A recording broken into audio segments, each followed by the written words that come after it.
Assalamualaikum warahmatullahi wabarakatuh. Tepangkeun nami abdi Muhammad Rian Akbar ti kelas 10 MIPA 3. Di dieu abdi bade nyaritakeun dongeng bawang bodas jeung barang beureum. Di desa Dadapan cicing saurang randa sarta dua anakna.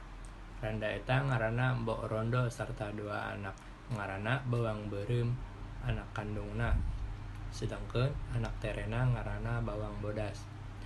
Mbok Rondo henteu memperlakukeun halus ka bawang bodas. Manehna ngan nyaah ka bawang beureum.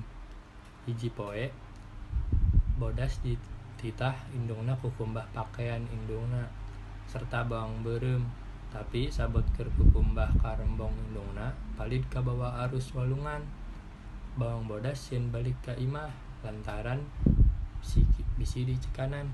Sabot manehna balik teu mawa ka rembong indungna ambek sarta manehna ngahukum henteu kaci balik samemeh ka rembong eta papanggih. Bawang bodas nanya ka jelema anu keur kukumbah, aya anu ngomong yen ka rembong eta dibawa ku Nini Buto Ijo. Konon cenah Nini Buto Ijo jahat, tapi bawang bodas henteu paduli. Manehna tetep baris indit ka imah Nini Buto Ijo. Sabot geus nepi ka imah Nini Buto Ijo, bawang bodas ngetok pantau imahna sarta Nini Buto Ijo meceng heul. Bawang bodas nanya, "Naon bener nih ka rembong kuring aya di Nini?" "Bener," jawab Nini. "Naon kuring kaci nyokot ka rembong kuring Nini?" tanya bawang bodas. "Kaci asalkeun maneh kudu mantuan kuring masak sarta sejen-sejen sarta maneh kudu ngendong Nini," jawab Nini. Pamustunganana bawang bodas sapuk manehna baris ngendong. Sabot manehna baris masak, manehna nempo pakakas masakna nyaeta tulang manusia. Tapi manehna henteu sieun. Anu penting manehna bisa ngeunangkeun ka rembong indungna.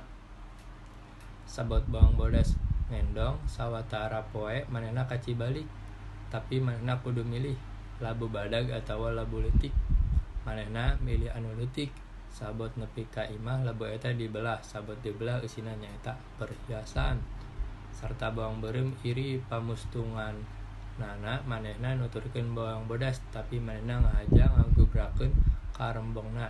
Sarta manehna oge dititah masak sarta pamustunganana manehna oge milih labu anu badag. Sabot dibelah di imah eusina nyaeta indung oray sarta bawang beureum lumpat sieun.